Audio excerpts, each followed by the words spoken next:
Pero es importante también hablar de la participación de la mujer en sectores económicos, en la economía en general.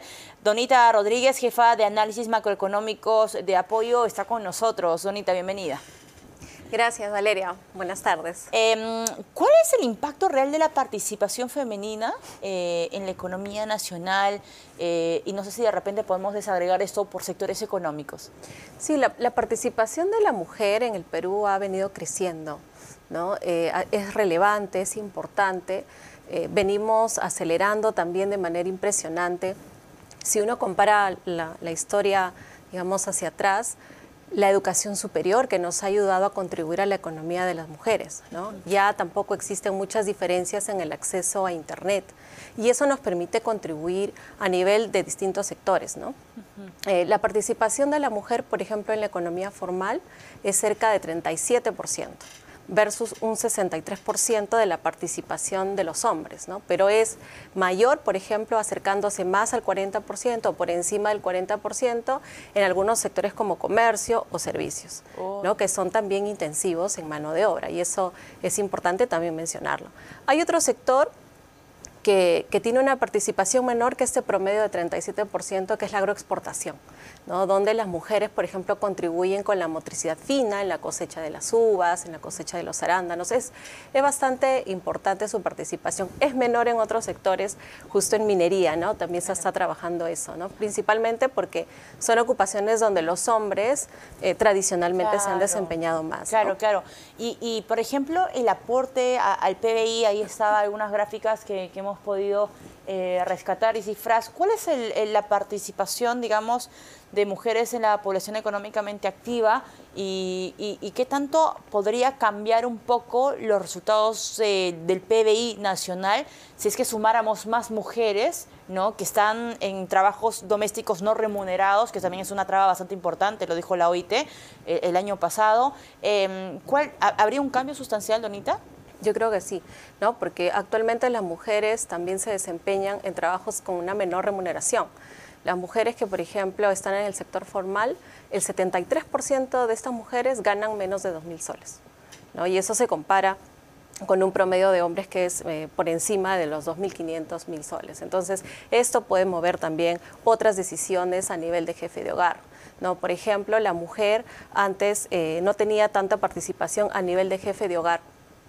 Cifras que nos muestran desde hace algunos años, 2005 por ejemplo, había 28% de mujeres eran jefas de hogar. Hoy ese porcentaje ha subido a casi 40%, ¿no? Y eso nos hace ser decisoras en decisiones de consumo. Tendemos a priorizar, por ejemplo, decisiones de gasto en salud, decisiones de gasto en educación, por encima de otras actividades que podrían estar, pero priorizamos, por ejemplo, estas actividades de alimentación, de cuidado del hogar, ¿no? Y en temas de brechas salariales, ¿cuál es la diferencia? ¿Ha habido una reducción en los últimos años? ¿Qué entendemos por brecha salarial? ¿La diferencia del ingreso promedio de hombre-mujer haciendo la misma actividad económica? ¿Cuál es la definición?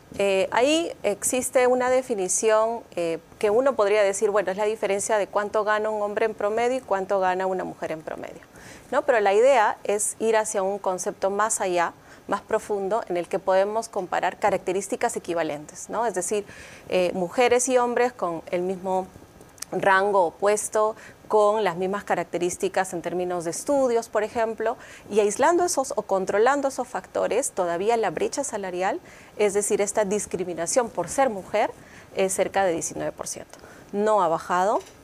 En el 2018, 2019 estaba alrededor todavía del 18-19%. Entonces, tampoco es que haya mejorado mucho, ¿no? Al contrario, estamos estancados al respecto. Y ahora, ¿no? si tenemos ya dos problemas evidentes, Donita, que es lo que has explicado bastante bien.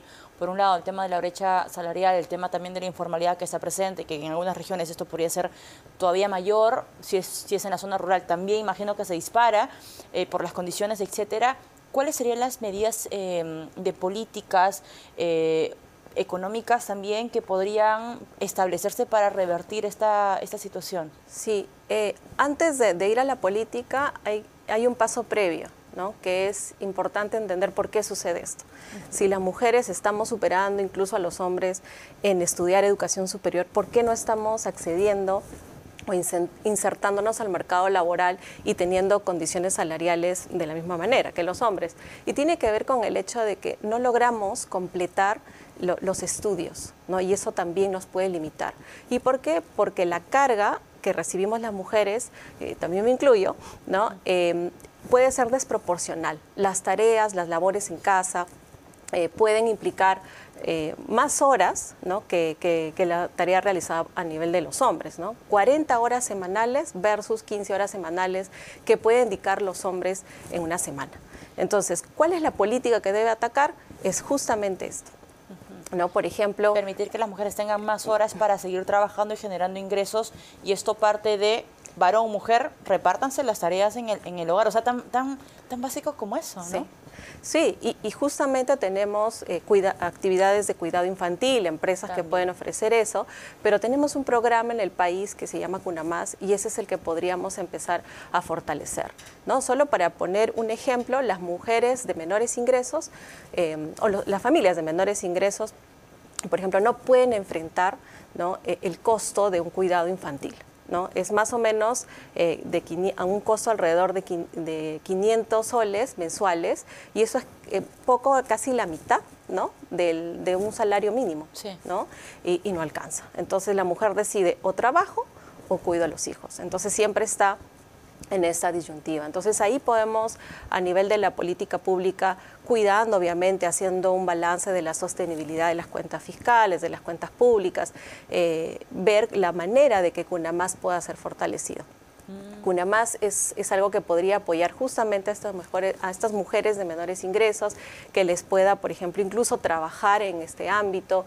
Podríamos también tener políticas, por ejemplo, en las que se pueda articular a través de obras por impuesto, que se puedan construir, ¿no? estos centros de Cuna Más. No quiero adelantar mucho porque mañana Apoyo Consultoría va a sacar esta opinión, pero más o menos nosotros creemos que la política va por ese lado, ¿no? Claro, por ser el soporte. Y hace mucho sentido porque en la pandemia también se pedía que se abrieran los colegios con mucha idea de reforzar este concepto, porque le permitía también a las mujeres salir a trabajar, no estar cuidando de repente a los pequeños en la casa, que no quiere decir que sea una madre desnaturalizada, sino que también tiene que, o sea, puede trabajar, o sea, y está totalmente capacitada para hacerlo. En el tema, por ejemplo, de las MIPES, Donita, he estado revisando alguna data bien interesante y presencia también de mujeres, pero nuevamente hay puntos donde se tiene que trabajar, como por ejemplo el acceso a financiamiento, al tema de las capacitaciones. Nuevamente regresamos al terminó o no, digamos, el colegio, terminó o no la secundaria, siguió o no de repente estudios superiores, ya sea en el lado técnico o en el lado universitario. O sea, son dos como factores que se suelen repetir mucho, ¿no? Son factores que se suelen repetir mucho, y revisando la experiencia mexicana, por ejemplo, hay algunos programas que se están elaborando para ello. Si bien es cierto, no vas a terminar la etapa escolar, pero de repente dar una capacitación un poco más puntual, ¿no? Relacionadas al emprendurismo, relacionadas un poco a la innovación. Y también políticas donde puedan moverse las mujeres a sectores que tengan un mayor rendimiento, que generen un mayor crecimiento, ¿no? Principalmente estamos en una revolución tecnológica con la inteligencia artificial, empoderar a ese nivel.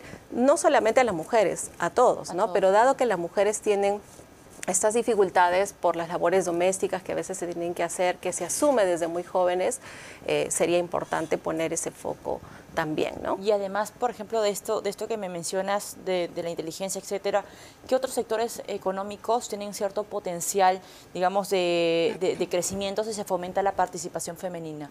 Sí, por ejemplo, en todo lo que es Data Analytics, todavía la participación femenina no es mayoritaria, ¿no? Lo decimos un poco también con conocimiento de hay mucha rotación también en ese frente. Pero la participación femenina todavía es muy poca. Entonces, empoderando a las mujeres en ese frente, ver que romper esa barrera, que es posible, ¿no? Es posible y se pueden seguir capacitando, ¿no? ¿Y influye de alguna manera la mayor participación femenina, por ejemplo, en tomas de decisiones en el lado gubernamental?